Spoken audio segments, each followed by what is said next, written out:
హ్మ్. క్యాన్సర్‌కి మందు కనిపెట్టడానికి ప్రస్తుతం ఉన్న అత్యంత వేగవంతమైన సూపర్ కంప్యూటర్‌కు 10,000 ఏళ్లు పడుతుందని మనం ఒకసారి ఊహించుకుందాం. ఆ, అది నిజంగా చాలా పెద్ద సమయం కదా. అవును.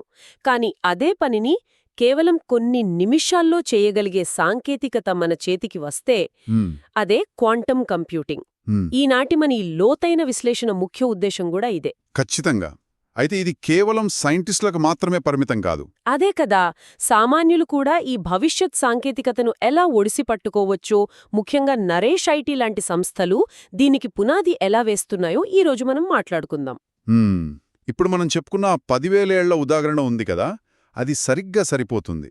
క్వాంటమ్ కంప్యూటింగ్ ఎలా పనిచేస్తుందో అర్థం చేసుకోవడానికి ఒక చిన్న చుక్కుముడిని, అంటే ఒక మేజ్ని తీసుకుందాం. హా, ఆ మేజ్ని సాధారణ కంప్యూటర్ ఎలా సాల్వ్ చేస్తుంది? దారిలో వెళ్ళి ఆ తప్పు అని తేలాక వెనక్కి వచ్చి మళ్ళీ ఇంకో దారి వెతుకుతుంది గదా. కాని క్వాంటం కంప్యూటర్ అలా చెయ్యదు. ఆ చిక్కుముడిలోకి ఒకేసారి నీళ్లను వదిలినట్లుగా పనిచేస్తుంది. ఓహో! అంటే ఆ నీరు ఒకేసారి అన్ని దారుల్లోకి ప్రవహించి క్షణాల్లో బయటకొచ్చే మార్గాన్ని కనుక్కుంటుందన్నమాట. అవును, ఖచ్చితంగా. ఆ నీటి ప్రవాహం లాంటిదే క్వాంటం కంప్యూటింగ్లోని సూపర్ పొజిషన్. ఇది అన్ని అవకాశాలను ఒకేసారి పరిశీలిస్తుంది. సూపర్ పొజిషన్ వినడానికి చాలా ఆసక్తికరంగా ఉంది. అంటే ఇక ముందు మన ఇళ్లల్లో ఉండే ల్యాప్టాప్లు, ఫోన్లు అన్నీ ఇలాగే మారిపోతాయా?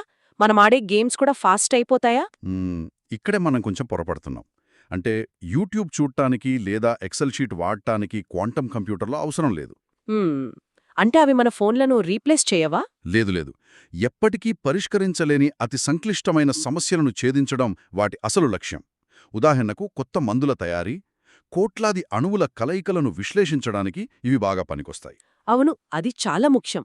అలాగే సైబర్ సెక్యూరిటీలో ముఖ్యంగా పోస్ట్ క్వాంటమ్ క్రిప్టోగ్రఫీని అభివృద్ధి చేయడంలో ఇవి చాలా కీలకం.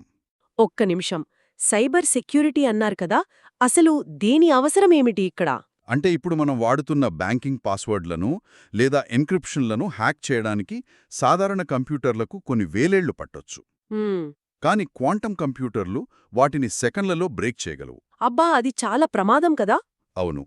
ఆ ముప్పునెదుర్కోవడానికి క్వాంటమ్ దాడులను సైతం తట్టుకునే కొత్త సెక్యూరిటీ వ్యవస్థలను తయారు చేయడానికే ఈ పోస్ట్ క్వాంటమ్ క్రిప్టోగ్రఫీని అభివృద్ధి చేస్తున్నారు. వింటుంటే ఇదొక అద్భుతంలాగా ఉంది. మరి ఇవి అంత శక్తివంతమైనవి అయితే ఇప్పుడు వస్తున్న సంక్లిష్టమైన ఆర్టిఫిషియల్ ఇంటెలిజెన్స్ లేదా ఏఐ మోడల్స్ కోసం వీటిని నేరుగా ఇప్పుడే ఎందుకు వాడకూడదు? ఇది చాలా మంచి ప్రశ్న. కాని క్వాంటమ్ ఏఐ అనేది ఇంకా ప్రారంభ దశలోనే ఉంది. దానికి ప్రధాన కారణం ఎర్రర్ కరెక్షన్. ఎర్రర్ కరెక్షన్ అంటే?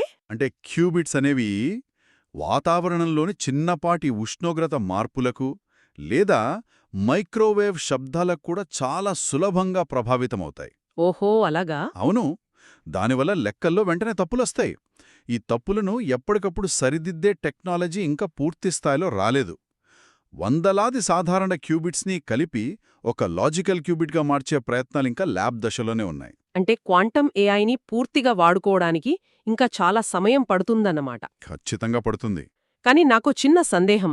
ఇవన్నీ వింటుంటే ఇది కేవలం సైన్స్ ఫిక్షన్ లాగా లేదా భారీ ల్యాబ్లలోని ఫిజిక్స్ ప్రొఫెసర్లకు మాత్రమే పరిమితమైన ఫీల్డ్ లాగా అనిపిస్తోంది. సాఫ్ట్వేర్ డెవలపర్లు లేదా ఎలాంటి క్వాంటమ్ ఫిజిక్స్ బ్యాక్గ్రౌండ్ లేనివారు అసలు దీంట్లోకి ఎలా అడుగుపెట్టాలి? మ్మ్, చాలామంది అలాగే అనుకుంటారు, కానీ అది నిజం కాదు. నేరుగా క్వాంటమ్ ఫిజిక్స్ పుస్తకాలు చదవాల్సిన అవసరం లేదు. అవునా? మరి ఎలా? క్వాంటమ్ ప్రోగ్రామింగ్ కోసం ప్రపంచవ్యాప్తంగా వాడుతున్న కిస్కిట్ లాంటి టూల్స్ అన్నీ పైథాన్ ఆధారంగానే పనిచేస్తాయి.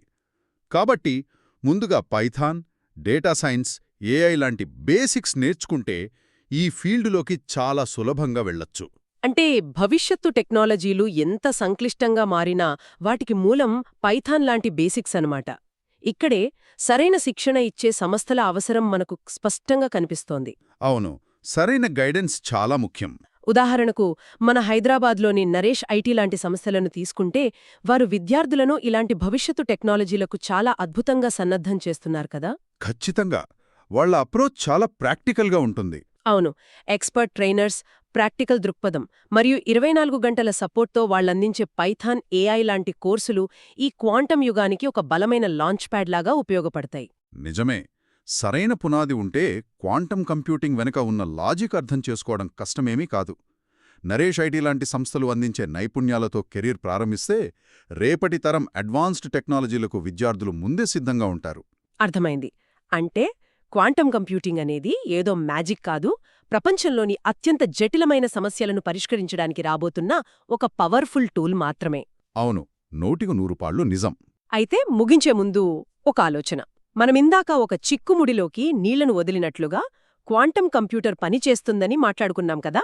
అవును, నీటి ప్రవాహం లాంటి సూపర్ పొజిషన్. అదే, భవిష్యత్లో ఈ క్వాంటం కంప్యూటింగ్ మరియు ఆర్టిఫిషియల్ ఇంటెలిజెన్స్ పూర్తిగా ఒకటైతే మన విశ్వమనే ఈ అతిపెద్ద చిక్కుముడిలో మనం ఇప్పటివరకు కనీసం ఊహించని ఎలాంటి కొత్త సమస్యలకు అనూహ్యమైన పరిష్కారాలు దొరుకుతాయో కదా.